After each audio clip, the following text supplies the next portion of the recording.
Enquanto a corrida por uma vacina está acontecendo, enquanto os interesses políticos e econômicos estão sendo colocados acima da vida humana, enquanto as notícias falsas sobre a crise estão se espalhando, enquanto tudo isso está acontecendo, a segunda onda chegou para assustar ainda mais a humanidade. No vídeo que postei recentemente, falei sobre essa segunda onda, mas se ainda existia alguma dúvida sobre isso, agora já é certeza. A segunda onda chegou com mais força. Alguns dias depois que postei o vídeo, novas informações foram chegando. Informações mostrando que a segunda onda é uma realidade. Uma segunda onda que começa a atingir os países ricos e agora o Brasil. Sendo assim, é importante voltar a esse tema. É importante que o máximo de informações sejam compartilhadas.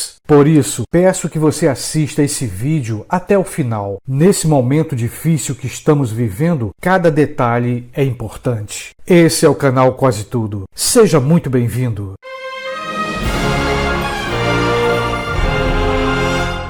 Agora é uma certeza, a segunda onda está atingindo vários países. Mas antes de falar do Brasil, é bom saber o que está acontecendo no mundo. Do continente europeu até os Estados Unidos, a crise voltou de forma intensa. Países como a Rússia, a Alemanha, Portugal, França e os Estados Unidos estão vendo a taxa de contágio aumentar. O número de internações tem crescido de forma impressionante. E dessa forma, ameaçando o sistema de saúde desses países. Como falei no outro vídeo, a segunda onda traz de volta o medo, a ansiedade e a angústia. As medidas rígidas de combate à crise sanitária deverão ser implementadas novamente. Isso tanto nos países da Europa como aqui no Brasil. A Alemanha, Portugal e a França são exemplos desse retorno ao controle da população. Medidas extremas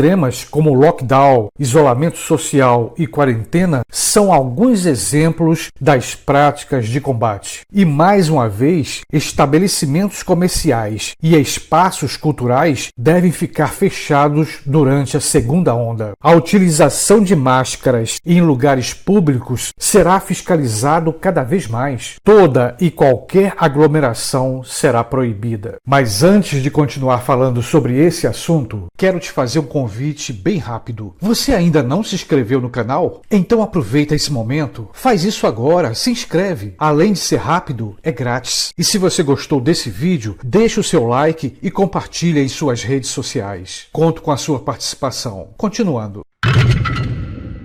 Países da Europa que diminuíram as medidas rígidas de controle agora estão vendo os efeitos da segunda onda. A Alemanha é um dos países mais ricos do mundo e agora voltou a colocar em prática o lockdown. E aqui, só para quem não sabe, o lockdown é uma das medidas de segurança mais rígidas para controlar o nível do contágio. O lockdown pode ser total ou parcial. Em poucas palavras, com essa medida extrema, as pessoas só podem sair de casa por motivos de emergência. E ainda, nessa medida extrema, o trânsito pode ser suspenso totalmente. E dependendo, as rodoviárias, estações de trem e aeroportos podem ser fechados. No caso da Alemanha e da França, por exemplo, as medidas rígidas de controle voltaram a ser implementadas, conforme tem sido divulgado pela mídia. No título dessa reportagem podemos ler: temendo por segunda onda, a Alemanha anuncia lockdown parcial. E nessa outra matéria podemos ler: Alemanha e França anunciam lockdown parcial após explosão de casos. Segundo essas informações, bares e restaurantes ficarão fechados nesses dois países. São medidas que buscam combater a segunda onda. No caso da Alemanha, a chanceler Angela Merkel determinou o fechamento de bares, restaurantes e outros estabelecimentos. Além disso, os encontros sociais ficam limitados até 10 pessoas de famílias diferentes. É importante lembrar que a Alemanha é um dos países mais ricos do mundo. No caso da França,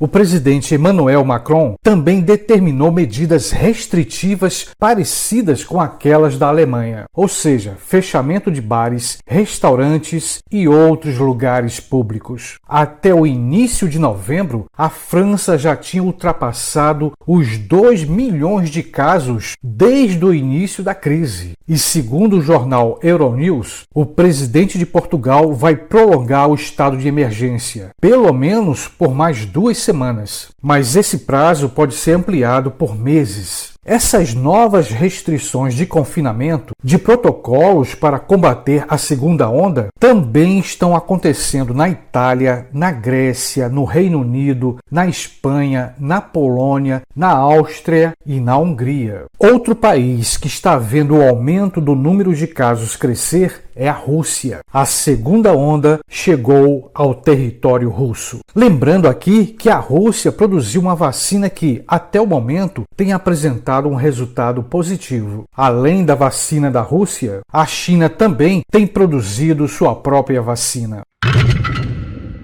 No Brasil, o número de casos de infecção e de internação estão aumentando. Como falei no vídeo anterior, algumas semanas antes das eleições para prefeito e vereadores, estranhamente, as secretarias estaduais de saúde informavam que os números de casos vinham diminuindo. Muito estranho. Mas agora, novas informações estão chegando. A segunda onda atingiu o Brasil. De acordo com a BBC News e a Fundação Oswaldo Cruz, a Fiocruz, o número de pacientes internados está crescendo em regiões de 15 estados brasileiros, incluindo 10 capitais. Segundo a Fiocruz, os 15 estados com tendência moderada ou forte de alta de casos são Acre, Alagoas, Bahia, Ceará, Espírito Santo, Goiás, Maranhão, Minas Gerais, Mato Grosso, Paraíba, Piauí, Rio Grande do Norte, Rio Grande do Sul, Santa Catarina e São Paulo. Olha só, acredito que os números, infelizmente, devem apresentar mudanças depois do segundo turno das eleições. O egoísmo de alguns governantes, tanto a nível federal como a nível municipal, parece valer mais do que a saúde e a vida das pessoas. E o pior, dentro desse terrível cenário de crise, desse momento que a humanidade está passando, ainda existem pessoas que estão espalhando notícias falsas pela internet. Devemos estar atentos sobre isso. Sempre recomendo que procurem confirmar todas as notícias que chegam. Existem muitos sites que trabalham de forma séria. Por isso, devemos pesquisar e comparar as informações. E as informações podem ser um dos melhores remédios. Nessa fase difícil que estamos passando, devemos estar em alerta. E que todos que seguem o Evangelho de Cristo Jesus possam estar firmes na fé. Tenho falado em vários vídeos. Os sinais estão acontecendo. Sinais do fim dos tempos. A volta de Cristo se aproxima. Mas ninguém sabe o dia e a hora. Por isso, mesmo diante das tribulações, devemos continuar firmes na oração e na vigilância. E que o amor e a misericórdia do nosso Senhor Cristo Jesus esteja sobre nós. Amém.